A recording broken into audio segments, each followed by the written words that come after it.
So this is Mongolian Mindset, and today we have Vision with us. What's your name, brother? Can you introduce yourself? Hi. Well, I tend to go by a pseudonym online if that's fine, but if you want me to go ahead and introduce myself with my full No, name, I no, we can can. go with Vision. We can go with Vision. That's fine. Vision's Got fine. you. Well, hi, my name's Vision. I'm 21 years old. I'm from San Antonio, Texas. I came to get typed by you guys. It's a pleasure meeting y'all. Awesome, awesome, awesome. So we'll just ask you questions, man. You don't have to go into anything you're not comfortable with. Please, no traumas, anything like that. Um, but we'll just be asking you questions, and we will figure out your type based off your responses. I'm sure you see the celebrity type is very similar to that, but we have three people looking at you. So we coordinate between each other what we're seeing, and we give you the type we think you are. Sounds Uh, good. so that's Thomas, that's Shelley. Um, but where do you see yourself in 10 years? Okay. Well, I see myself in 10 years, probably probably graduating from medical school at that point. Definitely. Well, this is going to get a bit in depth. Well, graduating from medical school for one, I'd already have my 4 year. I'm pursuing my 4 year in accounting, so I do kind of like a dual degree program, where well, technically, you can't graduate um, like you can't go into medical school until you graduate with a 4 year degree. So I picked accounting just due to the fact that I tried some other majors and I either did not like them or I didn't really find them that practical. Hmm. Um, so I'd be graduated with that. I'd use my accounting degree to make money on the side by freelancing online while going to medical school. In exactly which country, I wouldn't know. It would depend on A, if my city accepts me, and B, where I'm looking financially. I'd have the property that we just purchased rented out, potentially buying a few more, especially with the money that I'd get from doing accounting online. Um, Definitely with a few kids already, if not like four kids, hopefully. I plan to have at least five, so I'd want the majority knocked out in 10 years. Um, Enjoying life with my wife, and probably, well, if I just got done with medical school at that point, I'd just be saving money to eventually reinvest in more real estate and in a few business ideas that my wife and I came up with. Oh, you already married? Yeah, I got married at 21. Well, Oh, 20 damn. actually. Uh, wow, wow, wow, man. Uh, so what made you want to get into medical school? Well, part it's part preference, part pragmatism. So part of me was like, well, I like helping people. I like um I like figuring stuff out, like basically logic puzzles. And whenever you're diagnosing a patient, it's kind of like you have to take into account all the symptoms, all the variables, and narrow things down. And Yeah. that really appealed to me. Mhm. I also like the chaos of it because at the end of the day, a lot of people will panic, especially when they deal with like life or death situations. Hands on my finger. Um, but I don't really panic in like crunch situations, so I was always very good at that. And generally speaking, I learn it really quickly. And of course, the pragmatic side is it makes a lot of money. So even if everything that I'm going into with these businesses and real estate, they just fall through, Mhm. I'm still making, six figures. Those six figures can be reinvested into bonds or stocks, which I already have a plan for that. But mainly with the stocks, the bonds are pretty much like the last of the last case options because they're not high yield, but they pretty much only keep up with inflation in that way. So yeah, that's pretty much like my plan. I do it pretty much all for the end goal of having a family and basically being able to raise them in the right way because I really hate the current culture and eventually getting into politics. Oh, wow. So what attracted you to politics? Uh, well, I wasn't into it at first. I just kind of wanted to get married, have kids. And even when I realized the world was kind of messed up, I kind of just wanted to, do my own thing. But I realized that, okay, well, even if I were to, for instance, just do my own thing and, oh, there's a part, to do my own thing and just, pretty much go my own way with my wife and my kids, well, future kids, that wouldn't necessarily protect the future generations, because long dead, right? Well, they can, choose to go and listen to what me and their parents or their grandparents would be saying. But unfortunately, the reality is that people are a lot more influenced by their peer groups than they are their actual, blood relatives. So if I don't put them in an environment, then it's just a matter of time until they end up getting corrupted and polluted by the current culture. So it's just the reality that if I want to ensure the posterity of my family line for future generations, Mm-hmm. I have to change the social milieu that they're exposed to. And so, like, that's why I'm big on getting into politics. And even if I can't get into politics, preserving knowledge, like writing everything that I know down Mm-hmm. and like taking key books, videos, etc., and like burning them to DVD or, getting a hard copy or burning them to a flash drive and just passing them down. That way, the people of my family will not only have the money that I make, because I plan to leave everything. I'm not one of those, boomers that are like, yeah, I'm just gonna take it all and like just travel the world. Fuck you guys. I'm one of those I'm one of those guys that's like, okay, anything that I don't use in my day to day is gonna be brought down to my kids, and I expect them to do that, for my grandkids and for my great grandkids, blah blah blah blah blah. So it's kind of like I'm trying to start like, trying to start like a whole generational wealth type thing. Dude, that's pretty dope, man. It's pretty exciting. Man, Thanks. so how do you know something's true or false? I think that generally speaking, you can go ahead and look at reality in and of itself and compare. Like, for instance, political ideology is rooted in some type of idealism, right? But a lot of the times it's not really practical when you're actually doing it. Mm-hmm. So if you can go ahead and look at, for instance, a political ideology and pick parts from it that actually make sense in the real world, that you can see people actually do, Mm-hmm. then of course that's going to be something that can actually be applicable. And if you do that enough times, well, then it's naturally true because I believe that anything that goes along with how the world actually operates by its very nature has to be true. So, for instance, I am very socially conservative.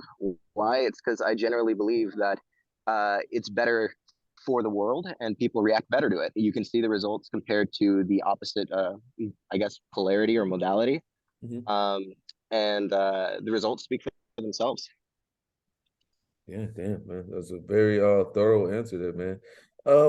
Where do you get your information, man?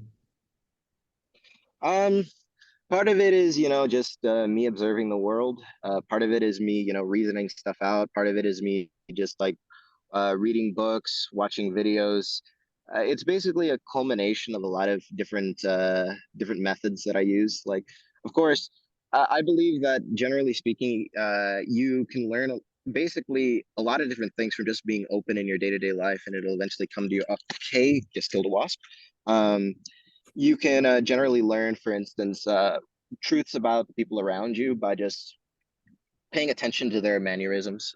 You can go ahead and pay attention to how the world works around you by just listening is the best way to put it. And then of course, if you have the drive to go ahead and learn, which everybody should, you'll eventually come across certain truths when you're like, for instance, like researching other topics and it'll all start to interconnect. I believe that a big part of knowledge and a big part of truth is that once you start learning enough in any particular subject, it'll start interconnecting with not only the subject matter in and of itself, but with other subjects as well, right? So, say for instance, I'm learning, I don't know, about biology. Well, naturally, eventually, when I start learning about chemistry, I'm going to learn that the two interconnect in some way. Like, for instance, I might learn a bit about pH and why it's important in the body, but I won't know the exact mechanisms until I take chemistry. And I think that it's very similar whenever you go into any type of field, even politics, right? Because if you want to learn, for instance, how the government functions and why the government makes the decisions that they do, well, then you're going to need to know how people work. And if you want to know, for instance, why the government makes certain economic decisions, you have to learn not only how the people work and how it influences public opinion, but how it impacts, for instance, their own private interests, how it impacts their foreign relations, etc. So there's a lot of different fields that you pretty much have to have at least a decent understanding of in order to understand the holistic system as a whole. So I believe that restricting oneself to like one method of learning is a mistake. I believe that learning from as many sources as you can and chewing on that as much as you can is the key to truly understanding something. Wow, man. Wow. That's very philosophical, man. Man, I want to ask you a question. This is just for my curiosity. How do you know if a girl likes you, man? Just in general. Just Uh, I want to well, hear back before I met my wife, I mean, I was pretty good at that type of stuff. Like I was pretty much known as the guy that, see, because I don't really have a lot of money, well, right now. Like I'm in basically the phase of making it. So, I didn't have that to offer. And at the time, I was overweight, right? I'm losing weight now, because I had a thyroid condition. I was at 180, my goal weight before that, but now I'm back down to 198, which is great. But back then, I was not even that attractive. But the big thing that I had going was that I can understand people really well, just because they're also patterns, right? And they're also that like this type of like web of knowledge that if you can check different things off of one another, they start to connect. And when things don't make sense in like this all huge overarching web, then you understand that something has to be off there. It has to be like some type of facade, or it has to be some type of trauma. And once you are able to reason that out, you can understand somebody really well. And so, it's always very alluring when, and they're like, oh, how can you understand me that well? It's like, you know me better than myself. So I didn't really know how they'd like me just because it would make sense, like, okay, well, I know how they operate. I can tell that they're flirting in particular ways, like say that they're bringing up certain topics that are a bit more, suggestive, or they're just being super open about it, or even if they're being subtle, it's just enough cues that make sense in context, and then you just execute if you want to, but if I didn't want to, I always had like these very stringent goals in mind when it comes to like what I wanted out of my life. you. So I was very critical of who I'd marry, right? So normally speaking, if I wasn't interested in a girl from day one, I'd let her know, listen, normally girls like me. I know that sounds arrogant, but it's Mhm. honest. Normally girls like me. So we don't see eye to eye on our life goals. So just note that no matter what happens, we will only be friends. That's it. Mhm. Don't ask for more or I will ditch. I will leave. And the majority of times I held to that, but when they made me feel bad, I didn't. But it would always implode shortly after because, I'd eventually be like, okay, well, what are we going to do about our life goals? And, they'd be like, yeah, but what about if you change your mind? I'd be like, nah, that's not happening. Mhm. That was pretty much that. Wow, man, dope answer, man. Um, Man, it's pretty awesome, man. You got a lot of good answers, man. Yeah, for sure. Uh, Thank you. uh, you have any siblings? No, I have a half sister, but I haven't seen her since I was like 5 years old. Mhm. Okay. What's one thing that you would want to change about the world? Um, just one thing. If I'd have to change one thing alone about the world, Um, I'd probably change human nature's propensity towards, well, the world in general. Okay, the world in general. It's a good question. Well, definitely I'd have to go with humans because I'm team human, probably the human nature's potential to go towards sin, right? Now that may be like a very broad statement, but I can definitely elaborate on that. Sin, in my eyes, the main reason I converted to Christianity is because when I understood the concept, I realized that Christianity was pretty much the only religion that addressed that, right? Other religions tried to, but they never really got the pin on it. It was essentially what is holy is essentially the epitome of goodness, right? It's essentially uh, qualities that can be regarded in and of itself objectively as good values because you can see the results of it in human nature. It leads to good results, it leads to happiness, it leads to people flourishing. And sin, on the other hand, is the propensity to go towards self destructive aspects of yourself with naturally biologically rooted mechanisms. So, for instance, lust being one of the deadly sins makes complete sense because it's completely natural for you to want to reproduce. But if you overdo it, well, then you can easily hurt somebody or hurt yourself. Right. For instance, you might father a child and you will abandon that child, or perhaps you will end up getting some type of disease, or you'll ruin your ability to really bond with somebody if you've had too much sex. So I would say that generally speaking, because we have such strong drives in order to preserve ourselves and in order to live our lives to the fullest and to ensure that we survive and we flourish as a species, generally speaking, it gets hijacked, right, by sin, right, and that tendency towards sin, I believe, is the root of almost all evil in this world, right? A lot of the suffering can be traced back to, for instance, somebody couldn't keep it in their pants, somebody got too greedy, somebody got too prideful, and it made others suffer, right? And once people would address that, like once, let's just go ahead and say I had like the pen, if I could strike that out of existence, of course it could never happen pragmatically, but say that I just could, Mm, society would fall a lot more in the natural order of things, because at that point there'd be no alternative but to fall into the virtues of being human, which is basically what being human is all about, seeking that holiness, right? um, and I think that generally speaking we would be able to live more in the image of God than we do now, and as a result our society would be a lot healthier and better. whoa, man. Damn. But what other talents do you have? um, well, I'll tell you what I don't have. I can't draw worth a shit. No. I'm horrific at that type of stuff. I'd say that generally speaking, what I'm good at, that's kind of difficult to quantify. I'd say that I'm good at being good at a lot of things, is the best way to put it. Like I learn really quickly, and I have a very big passion for knowing things so that I can do stuff with it. I'm pretty much like the guy that I think of myself as like bringing these like abstract goals and concepts to the real world and actually bringing something to it, right? And doing something with it. Because I think that the biggest travesty, because I used to be like that when I was younger. Like I used to just, oh yeah, I'm learning and I'm so smart and blah blah blah blah blah. And oh, what was me?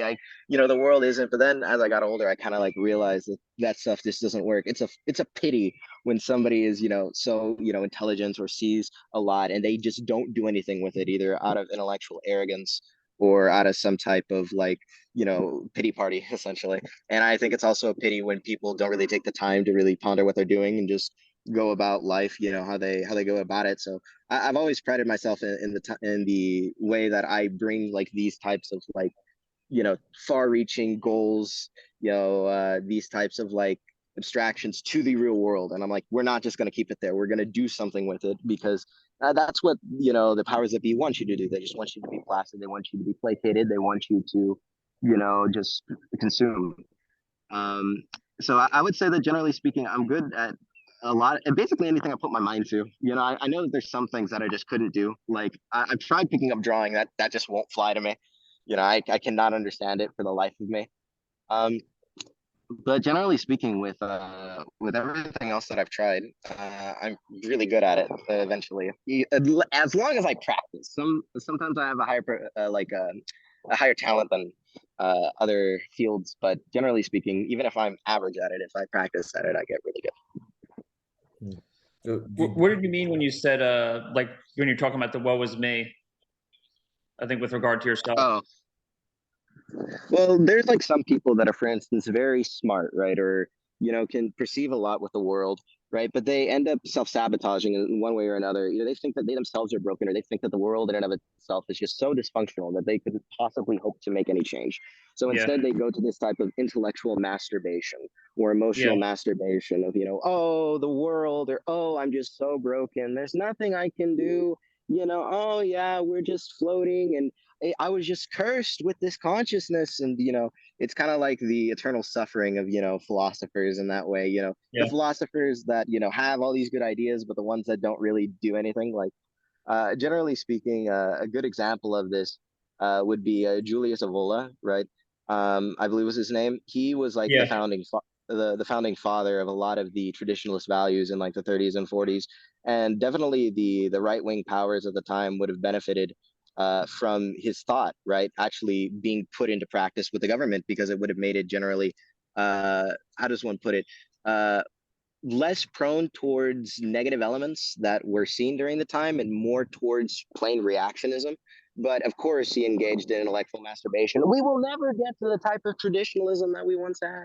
And I'm not going to go into government because, it's just something that I can't do. And, what was the end result? Like his philosophy got trampled on and barely anybody knows his name. Right. So at the end of the day, he can have like this intellectual masturbation of his, write all these books, demonstrate all his ideas, but do they really matter at the end of the day? Like, was it really something that impacted the world to where we can see it in our day-to-day lives? Is anybody going to, am I going to say Julius Evola, and are the majority of people even going to know who he is? Or even at the very least, what his ideas could have been? No. Like, but if I bring up like Karl Marx, for instance, I guarantee you at least like 6 out of 10 people will be like, oh yeah, that guy, the bearded guy that loved communism, you know. So I think that generally speaking, like that's probably one of the greatest travesties. That's what I meant. Yeah.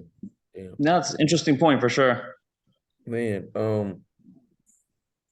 man, this is I'm trying to think of questions that I won't fucking answers to at this point. Uh, Hmm, what's the best way to be successful, man? Well, first, a lot of the times people are not successful because they limit themselves, right, in one way or another, or they handicap themselves. Generally speaking, I'm more of a traditionalist. I believe in gender roles for sure. But I do believe that at the end of the day, people can find success in a number of ways, right? Now, of course, when it comes to, the masculine and feminine modalities and of the sexes and, how they operate, I believe that that's more set in stone. Like, for instance, I believe that generally speaking, men are providers, women keep the home, right? But of course, there's always a small subset of women that it's just not for them, right? So I'll give broad advice for men and women that fall into that category.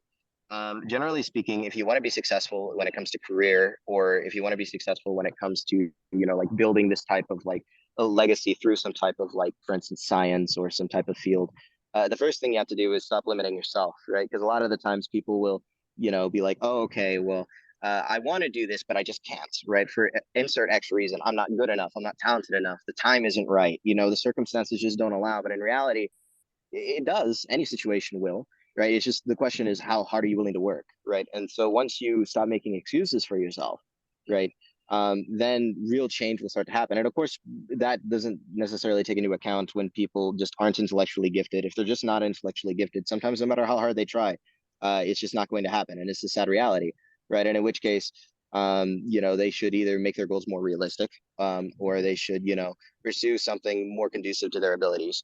But for the people that have the potential to go ahead and succeed and actually put the pedal to the metal with it, right? Then the next step is of course researching your field, right? Trying to go ahead and see, well, what is it that is actually going to work in what I want to do, right? What's something that's like, for instance, I want, let's just say I want to get into chemistry. Well, what field of chemistry do I really want to get into, right? And how am I going to do that? Like, am I going to go to university, right? Am I going to try to get into some type of like lab assistant role? And then once you start to figure that out, even if it's just a broad idea, you have to start executing on it, right? Yeah, the more time you take is the less likely that you're going to do anything, because then you're going to find so many more excuses with life. Maybe you get married, maybe you have a couple kids, maybe you go into debt, so you have to act. And then once you act on it, it pretty much just becomes, are you good enough, right? And I think that the only people who can rightfully give up and just say, hey, this wasn't for me, are the people that have gone through that process and have not come up with anything, right? And not just one time, multiple times. At that case, they'll understand their limits, they'll understand, what stopped them. And at the very least, if they can't make it in the field that they want, then they can make it in another field from the strengths that they learned along the way. But as long as they don't give up, they'll be able to accomplish in something that they do. Now, of course, not everybody can be winners. Not everybody can be at the top of the pack. That's just natural. It's just humans, right? But they will understand where they belong, whether that's at the top, in the middle, or on the bottom. Damn. Very good answer, man. Shelly, you want to ask him anything? Shelly, I can't hear you. You're muted. Yeah, you're muted. Yeah. Shelly, you muted yourself. I was just gonna say, I think you guys have better questions to ask. Well, how did you figure out what you wanted to do in life? Okay, this is gonna be a complicated story. Okay. Good. So generally speaking, my big life goal I accomplished when I was 18 and I met my wife. My big life goal was to get married and have a family, right? That was basically everything I wanted out of life for the longest time, right? Everything else basically stemmed out of that, right? Either wanting to protect it or wanting to make it a reality, right? So that's pretty much like my core thing. Like, if you were to remove that desire, I probably just would, do enough to get by, I just basically do enough to live my life, the best way to put it. But I started with that, and then at first I just did things that were purely pragmatic. My family really wanted me to go into nursing, right? Because they viewed that as a very good profession that made a lot of money. So I did it, but I hated it, right? But for the longest time, I heavily identified with, of course, wanting a family and my goals. So I just sucked it up. But eventually, I actually made it into nursing school, and I was at the orientation, and then just something snapped. I'm like, why am I here? I hate this. And so I got up and I left, and I never went back. And so I tried a number of fields. I tried computer science for a semester. I didn't like that. I tried psychology, but the issue with psychology is I realized how infiltrated academia was with the left, Mhm. and I realized that that place was not for me. Mhm. And additionally, once I married somebody from Asia, I realized, generally speaking, a lot of leftists aren't necessarily fond of particular races mixing. So I didn't necessarily, see a future in that, right? So I ended up just reevaluating. I'm like, okay, what's going to be something that I know that I can use, and I know that I'm not going to like. Well, not I know that I am going to like. So I ended up considering, and I narrowed it down. I'm like, okay, I'm not going to like engineering because I'm never going to use it outside of my job. I'm not going to like computer science because I already tried that. So then I stumbled upon the business sector. I'm like, okay, well, what in business do I like, right? And I figured out I like pretty much everything in business, right? Well, it's something that I already did. I had numerous side hustles to, try to make money. And I, whatchamacallit, was also looking to start up, real estate and other businesses when I got with my wife. And we really started trying hard because, at the end of the day, we got married. So we have to make things happen. Again, no waiting, part of the, part of the being successful thing. So then I started thinking, well, which one of these like business sectors are going to give me the highest yield, right? Is it going to be, economics? Well, I really like economics, right? It's probably one of the most entertaining subjects in the whole business sector, but it's not necessarily something you can freelance. It's specific, and normally speaking, you're going to need higher levels of education, right? Sometimes you can make it work with a bachelor's, but normally not.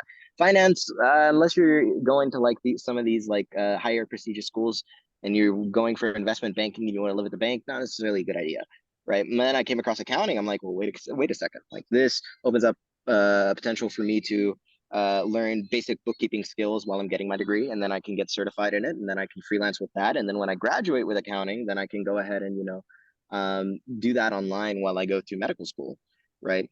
And in which case, once I get all that taken care of, it's pretty much just like I'm constantly building myself even while I'm going to school. So I figured, okay, well, that's obviously the best path. Let me try it. I took some accounting courses and I loved accounting. Yeah, it's weird. I loved accounting, but yeah, that's how I went to that. Being a doctor was something that was like part pragmatic because I knew that I needed a lot of money for my plans, but then it was something that like I was just like laying down thinking to myself, and I just like had like this epiphany, like this type of like mental image of me as a doctor and what that would mean, and I kind of like explored that in my head, and then I researched into it, and I was just like, yeah, this is something I definitely want to do. And then that's when that was cemented. I definitely knew that I wanted to go into the medical field a lot sooner than I knew about my actual major that I was going to go into in uni, because I needed a major to go into that, unfortunately. But I'm glad that I took the time, because if I did not, well, my plans would be a lot harder to achieve. Yeah. All right, man.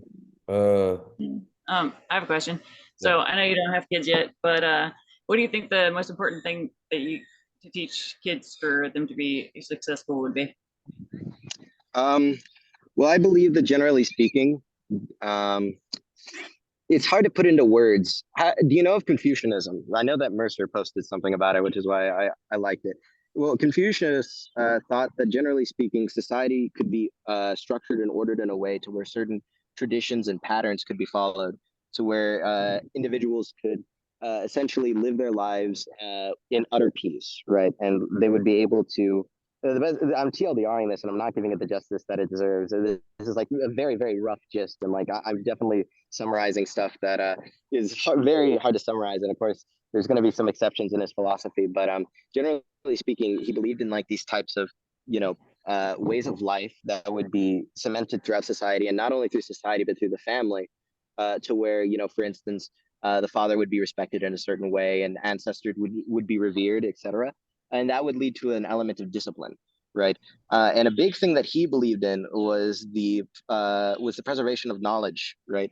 And elders teaching, the youth what they knew. And I believe that generally speaking, that philosophy is correct, right? Because it works, right? And I believe that it works in the terms that the best thing that you can teach your child um, is a combination like of what Confucius wants to teach you. So I guess the best way to put it, if in like a more simplified sense, would be a combination of knowing your limits as a human being and discipline.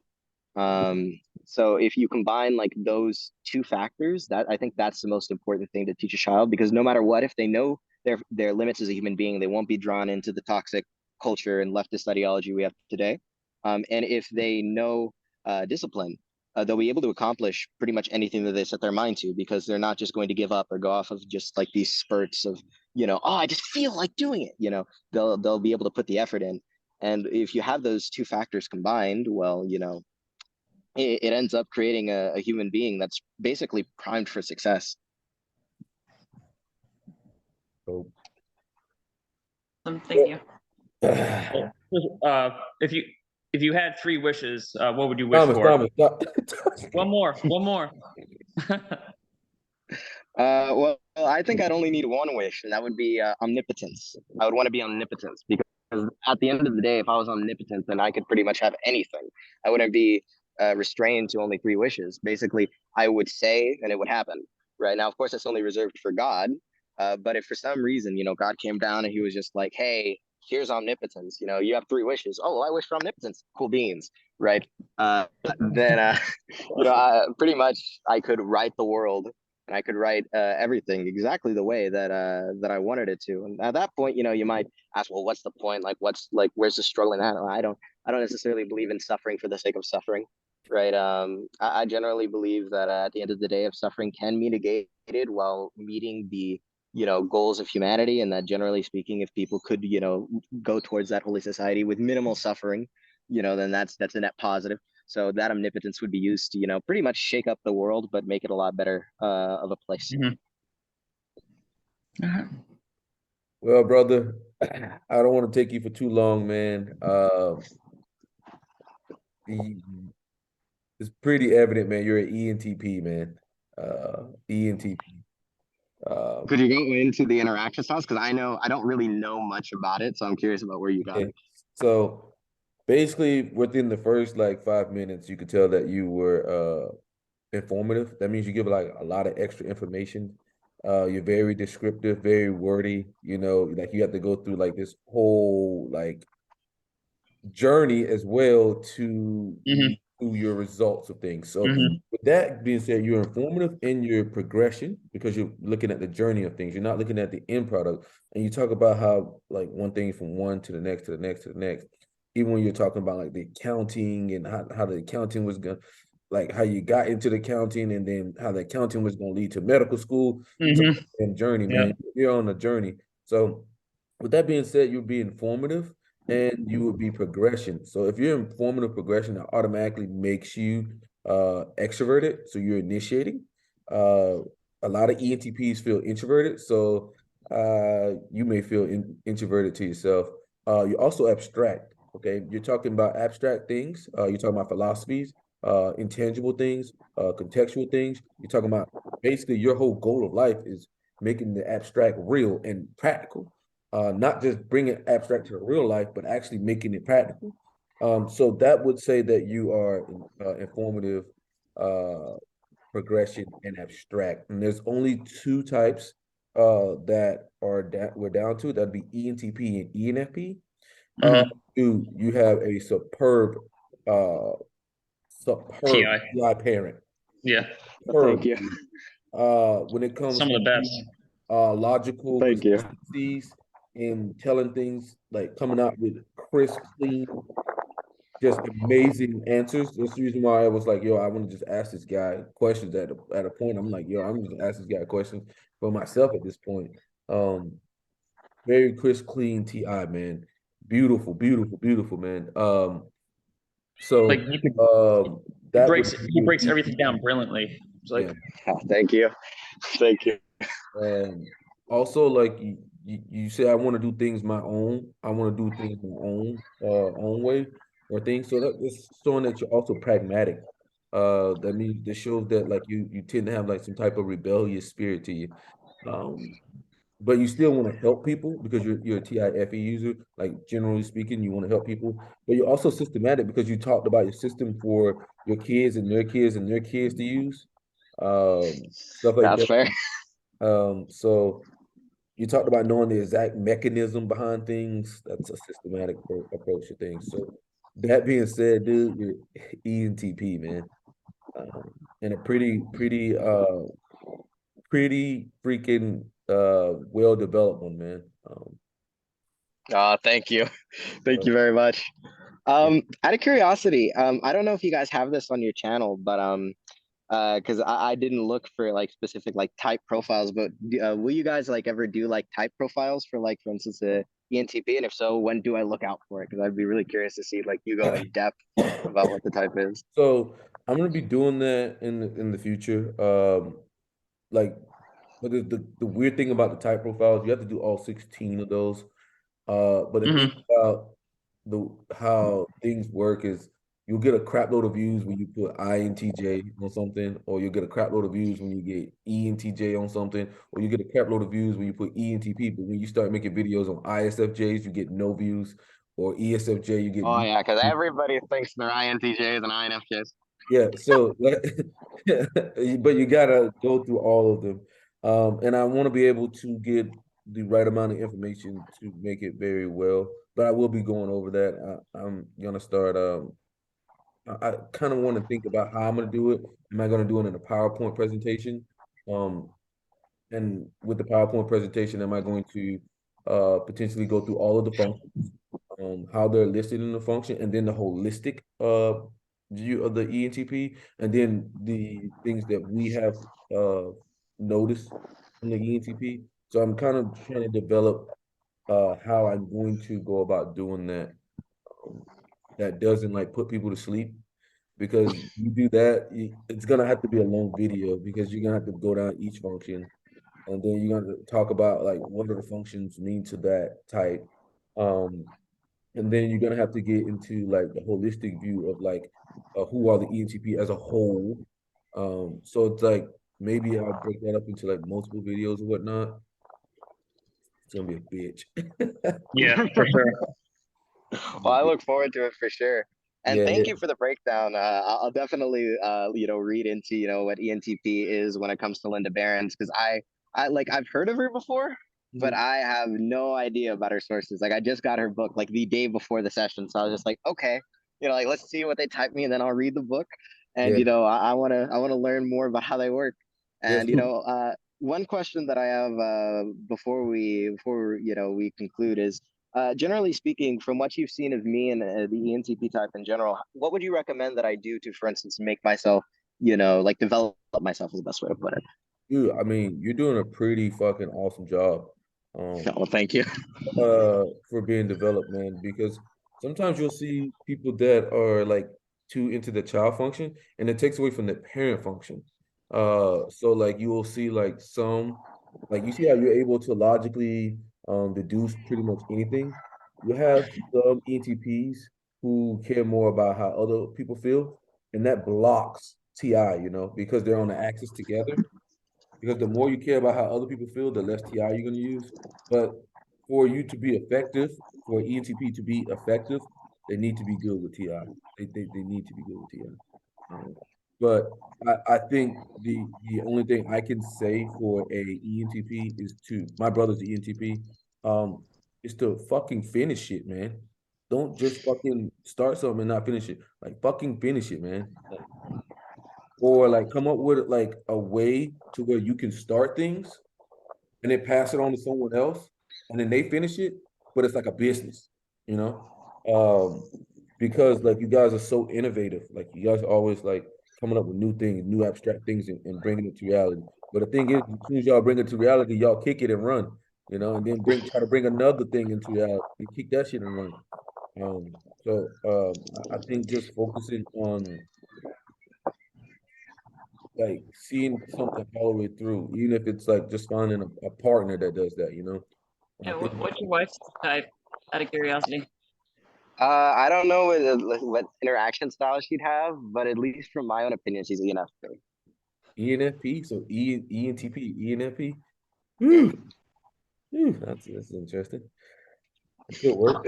Yeah, if she is an ENFP, she'd probably be something along the lines of like INFP. So like it'd pretty much be like, I don't know how the interaction style systems worked, but depending on like how it works, she'd definitely be one of those two in the system for sure. I mean, just don't give up, man. That's all I can say, man. Because a lot of ENTPs I know get really depressed, man. With reality. So man, just keep yourself in a good mood and just keep going on and just don't give up, man. Yeah, I was there before I found my wife, because of course my main goal was, to get married and all that. So, when I was dating a lot, because I dated a lot, but what you call it, I got really discouraged after I dated for a while because, it was pretty much like this sucks, type deal. But luckily, I found her and, that was pretty much like, well, if I could accomplish that, well, then I could accomplish anything. And then ever since then, I've been pretty positive. Even when I got sick for a while, I generally kept a strong face and I got through it. So, yeah, I agree. Generally speaking, there can be a bit of existentialism, more than likely, the ENTPs experience similar things that I did. But any ENTPs watching, by the way, shout outs. The big thing that you can do to get through that is understand that, generally speaking, if you keep putting effort into it, as long as it makes sense, you will eventually accomplish it, even if it doesn't seem like it. So don't give up. Yeah, man. Dope, man. I'm looking forward to seeing you around in the community, man. Holy shit, man. Damn, I might have to ask you some questions. Thank you. Yeah, I mean, I'd love really, to answer anything. You really have a gift of and I think inspiring people. You might not realize that or not, but that's something that ENTPs they're among the best at. Like you have this gift of like I guess knowing how to get people to like see them themselves, the best selves. That's what I'm getting at. Action. but Thank you. I appreciate that. Dope, man. Well, we gotta go. We got another one at 3, brother. I'm looking forward to seeing you in the community, man. I look forward to seeing more of you guys too. Thank you. It was a pleasure. And Yeah. look into an ENTP and let us know, man. All right. Yeah, I definitely will. I'm active on the Facebook group and I'm also on the Discord, but I see the Facebook group's a lot more active, so I'll probably see you guys there. Yeah. Yeah. Thank you, bro. Hey, you have a great day, man. You too. Bye-bye. See ya.